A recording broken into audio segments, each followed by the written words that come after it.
Professeur Ndjene, bonsoir. Bonsoir. Merci d'avoir accepté cet entretien. Vous êtes chef du département de la communication à l'université de Ngaoundéré, directeur de publication de Chap Chap Magazine, manager d'artistes installé dans la région de l'Adamawa et particulièrement dans la ville de Ngaoundéré. C'est bien ça? C'est bien ça, je suis Dr Ndjene Digué, chef du département de communication à la faculté des arts et sciences humaines de l'université de Ngaoundéré. Je suis manager de l'artiste musicienne Katino. J'accompagne beaucoup d'artistes à travers mon magazine Chap Chap Magazine. Et évidemment, je suis président national fondateur du Rassemblement fraternel pour le développement de l'Amérique. Je suis fils adopté du maire d'Ana et Ayagua, parce que les parents y étaient depuis 1974. Donc, je suis chez moi, je suis un Sahélien. Un Sahélien. Ben, ça peut se vérifier sur ton accoutrement, qui n'est pas seulement pour la circonstance. Généralement, c'est ce que tu portes.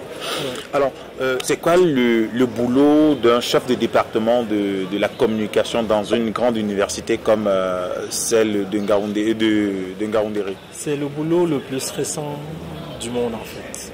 Vous n'avez pas de vie. Quand les autres dorment, vous devez communiquer. C'est-à-dire que ma journée commence à 4h du matin parce que je dois vérifier toutes les plateformes numériques, s'assurer qu'il n'y a rien de malveillant ou en commentaire déplacé, préparer les leçons en tant qu'enseignant parce que je suis aussi enseignant et être à l'université tous les jours.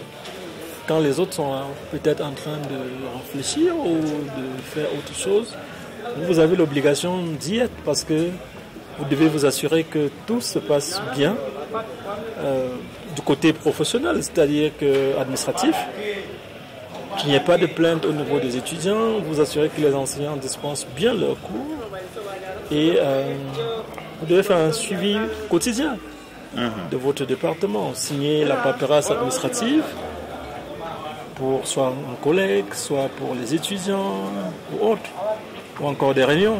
Parce qu'il faut le dire, il y a des conseils de département, il y a des conseils de faculté, il y a l'assemblée générale et autres. Bref, il y a des réunions de façon permanente, des activités de façon permanente. Et donc, je suis obligé d'être à l'université tous les jours. Tous les jours. Alors, quand on regarde le volume et la capacité du travail que vous abattez au quotidien et même dans votre parcours, on se demande comment est-ce qu'on fait pour être tout ça à la fois? Cette question est récurrente parce que ça, c'est question d'organisation du travail, voyez-vous. Je vous ai donné l'heure exacte à laquelle je me réveille. Je vais au lit à minuit, donc j'ai 4 heures de sommeil par jour. J'ai au moins 2 téléphones.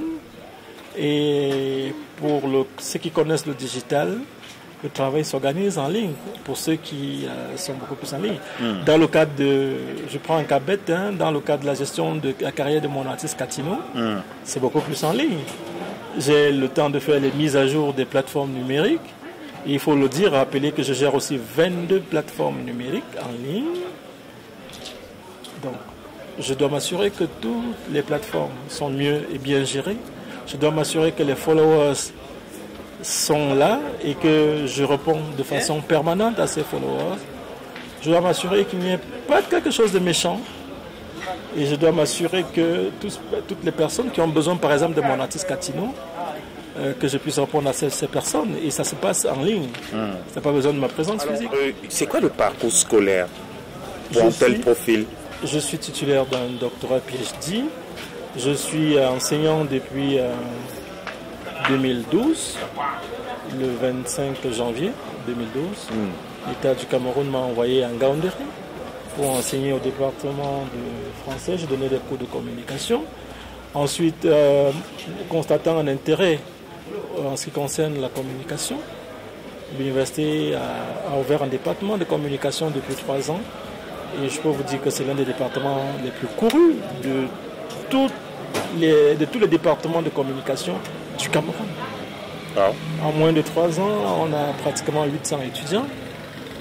Ce qu'on n'a pas dans d'autres universités. Exactement. Et on a implémenté le parcours classique et le parcours professionnel. Donc c'est pour vous dire que nous avons vite compris l'étudiant entrepreneur. Parce qu'il faut le dire, nos étudiants ne chôment presque pas. Vous avez un magazine, pas des moindres, un très grand magazine, Chap Chap Magazine, qui paraît mensuellement, et qui vend les artistes, qui couvre la majorité des plus grands événements au Cameroun. Vous disiez tout à l'heure que vous êtes un fils sahélien, un fils des Yaguas, parce que les parents ont vécu un moment de ce côté-là. Du coup, vous êtes fils de là, fils adoptif. Alors, on se demande aussi, qu'est-ce que vous faites pour la culture sahélienne, pour le showbiz du côté du Grand Nord Cameroun? Il faut le dire, pour ceux qui découvrent, peut-être le Dr Jenny, je suis, côté culturel, l'un des meilleurs implantés ici au Septentrion, parce que chaque fois que je venais en activité ici au Nord avec 100% jeunes, je venais avec les artistes du Nord, les Isnebo, le Fada Kautal et autres. Bref, je prenais tous les artistes, on a fait le tour du Septentrion pour qu'ils puissent prester, sensibiliser contre le sida et autres. Et même dans le cadre de la production de mon magazine Chap Chap, j'ai parlé de beaucoup d'entre eux. J'ai une plateforme qu'on appelle Chap Chap qui a plus de 100 000 abonnés. Il y a plus de 3 millions de personnes qui viennent regarder ce que je poste par mois. Je parle de ces artistes. Et donc, dans le cadre de mes activités, il y a beaucoup qui sont impliqués. Chaque fois que j'organise les événements à l'université, je pensais particulièrement aux artistes de Septentrion. Mais je le dis, alors je le dis pas pour moi, je le dis pour les téléspectateurs. Plusieurs fois, j'ai participé à présenter même quelques de vos événements. Exactement. Alors maintenant, quel est le regard que vous jetez sur le regard panoramique forcément sur la culture sahélienne? On a l'impression que ça ne décolle pas vraiment. Bon, en tant que technicien de la chose culturelle. Je peux déjà dire que c'est le péché que nous, les hommes des médias, nous faisons, c'est que nous abandonnons notre culture, la culture sahélienne. Je me rappelle un jour, j'avais fait un post sur Facebook en demandant aux gens qui organisaient le Canal d'Or pourquoi il n'y a pas des artistes de Septentrion au Canal d'Or. Et je crois qu'ils ont voulu se rattraper en prenant... il y a une qui chauffait à l'époque, qui revenait sur les questions de l'école. Aïcha Fadila. Aïcha Fadila. Et je crois qu'ils ont fini par l'inviter au Canal d'Or. Donc, il faut le dire, nous avons de très bons artistes, mais il y a un problème de promotion qui se pose. Vous avez Baladji Kwata qui va... pratiquement en finale aux États-Unis. Et ils sont sortis à la demi-finale. Certains découvrent Baladji Kwata, alors que ce sont des gars qui chantent bien depuis. Champions en réplique chez les Ivoiriens ou les Algériens et autres. Donc, on gagnerait, les médias publics, privés, gagneraient à s'investir. C'est vrai qu'il y a une émission Sahel sur scène, ou encore votre émission. Mais on devait faire plus. On devait faire plus pour promouvoir encore plus la culture sahélienne. Et qu'on ne se limite pas à Isnebo, qui chante d'ailleurs très bien, ou encore Fada Kautal. Il y a Amina Poulon, après ses belles prestations, ses chants et autres. Qu'est-ce qu'elle devient? Il faut de temps en temps que, quand il y a des plateaux culturels et autres, qu'on puisse mettre ces artistes. Maintenant, les promoteurs culturels, il y en a combien? Regardez la ville de Ngaoundéré. Qui pense organiser un spectacle? Mais peut-être aussi parce qu'il n'y a pas d'accompagnement. Un peu comme ailleurs. Ils veulent jouer les radins. Les gens ont l'argent. Il faut investir dans la culture. Vous pensez que si vous voulez faire venir un artiste ici, moi, avec mon carnet d'adresse, je ne vous facilite pas l'arrivée de cet artiste? Et à moindre coût? Il faut avoir la volonté, il faut avoir la culture de l'industrie culturelle, que les gars s'organisent. Je vais vous le dire. Vous ne voulez pas dire que vous faites venir petit pays en grande durée. Vous ne faites pas un dossier marketing pour une entreprise. Si vous n'en faites pas, vous voulez que les entreprises vous accompagnent comment? Ce que les gars font, c'est que les gars vont cliquer, excusez-moi de dire le mot, les gars vont cliquer les aladis pour prendre des sous, mais qui ne réinvestissent même pas pour les concerts. Vous voyez? Ils vont prendre l'argent dans les petites entreprises là. Mais ils sont même incapables de dire à l'artiste que bon voilà, je te mets dans les conditions d'une star. Comment vous ne voulez pas Sadi Anan, valorisez-la. Qu'elle ait une équipe bien solide. Qu'elle ne soit pas toujours avec une personne. Vous comprenez? Combien d'artistes du Septentrion sont organisés en ayant tout un staff bien bâti? Je vous ai dit tout à l'heure que moi, je n'ai pas besoin d'être là quand mon artiste est en train de jouer. Parce que j'ai une équipe tout autour d'elle. J'ai 10 personnes. Quand je vous demande 1-2 millions pour jouer, faire venir Catino, c'est parce que dans l'argent, j'ai au moins les 10% que je récupère. Et puis il y a l'argent pour l'équipe, il y a l'argent pour bref, le staff. Donc là vous révélez un problème, vous relevez un problème d'organisation. C'est l'organisation autour des artistes, de nos stars, si vous voulez. Je ne sais pas. Peut-être que c'est Baladi Kouata même qui négocie ses propres contrats. Je ne voudrais pas me prononcer là-dessus. Ils ont peut-être un manager, mais je ne le sens pas. Vous voyez? Bon, c'est vrai que je ne les ai pas sollicités pour un concert, mais minimalement, ça se sent. Vous savez que je suis manager de Catino. Vous savez que ta fille est manager de Ténor.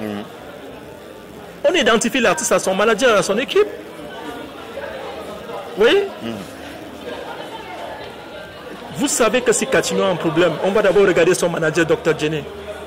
Si Ténor a un problème, c'est son manager Tafis qu'on regarde. Ouais. C'est ça l'artiste. Voyez-vous? Alors, si nous passons ici au Septentrion à avoir pour manager le copain, pour une artiste, vous allez vous donner la valeur comment? D'accord. Bon, maintenant, quel est le conseil que vous pouvez donner aux promoteurs, aux managers d'artistes? Alors même les managers, c'est vrai que les managers dans cette partie ne savent même pas de quoi il est question dans le management.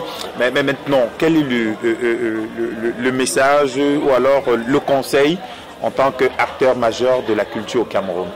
N'ayez pas peur, n'ayez pas honte d'apprendre. N'ayez pas peur de vous entourer d'une équipe, une solide équipe. L'industrie culturelle, l'industrie musicale mérite d'être mieux structurée, et particulièrement au Grand Nord, au Septentrion. Entourez-vous, quand vous voulez faire des spectacles, d'une équipe compétente en termes de marketing, communication, pour attirer les grands sponsors pour vos événements. Pour les artistes, entourez-vous d'une équipe de moins 5-10 personnes qui vont chacun jouer un rôle bien précis et vous donner de la valeur. Vous comprenez? Vous êtes également président fondateur du rassemblement fraternel pour le développement de la Léki. On va faire un petit clin d'œil à cette association-là. Je vais dire que c'est l'une des plus grosses associations du Cameroun, qui a plus de 1400 membres et qui est née il y a 10 mois. En 10 mois, ce que nous avons fait au Cameroun est énorme.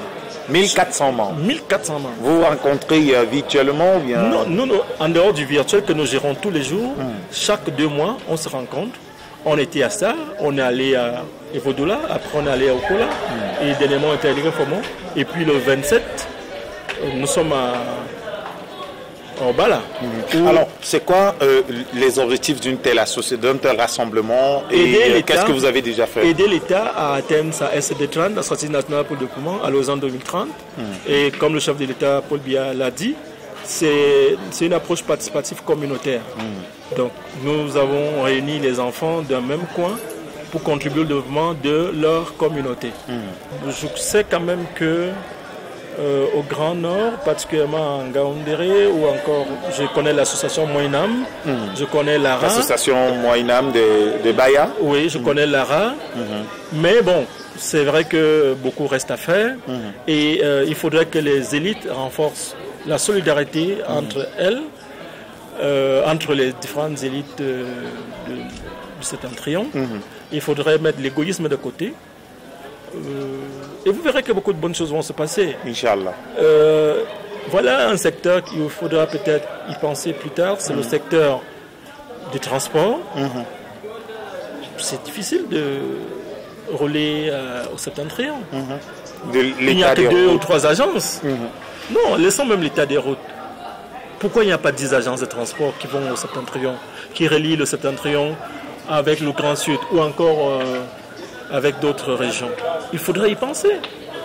Quand le secteur éducationnel à la Damawa, il faut renforcer ce secteur. C'est déjà bien ce qu'on est en train de faire à l'université de Ngaoundéré, mais il faut renforcer. J'ai suivi dernièrement, quand j'ai annoncé les premières soutenances du parcours professionnel au département de communication, les gens qui disaient que pourquoi il y a beaucoup de Tchadiens. Les Tchadiens investissent dans l'éducation. Il faudrait que nous investissions aussi dans l'éducation, chez nous au septentrion. Ne pas toujours attendre l'État.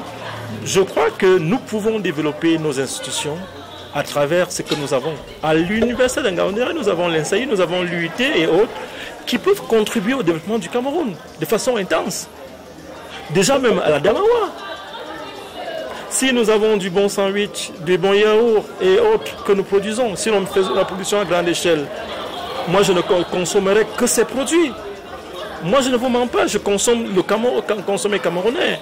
Qu'on ait ça. Et la même chose qu'on va demander à tous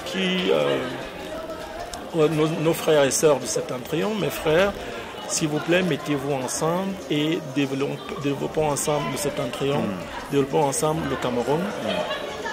L'État ne peut pas tout faire. Alors, docteur Déné, nous arrivons au terme de cet échange. Je m'en voudrais si je vous posais pas la question à quand un prochain concert, un peu comme vous nous avez habitués? Oui, ça, je crois que là, ça devient une très belle idée.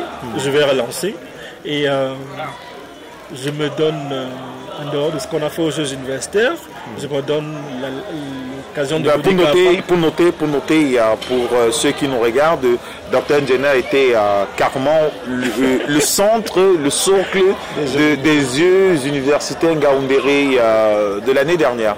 Et là, il faut le dire, j'avais dit à l'époque à nos gouvernants, à nos responsables que nous allons organiser les Jeux de l'histoire. Et je crois qu'on a organisé les meilleurs Jeux jamais vécus au Cameroun. Et ça met la pression à Garoua carrément. Je vous ai dit qu'il faudra 10 ans pour qu'une université fasse ce que Ngaoundéré a fait. Donc, quand il dit 10 ans, c'est que dans 10 ans, on revient sur Ngaoundéré et vous allez encore vivre les meilleurs Jeux. Alors, rentrons dans le côté culturel. Est-ce que d'ici là, on aura quelque chose? Avant la fin de l'année, je vous promets qu'on fera une belle activité culturelle. Oui. Dieu seul sait combien j'en ai dans mes corps et vous n'allez pas regretter. D'accord. Merci.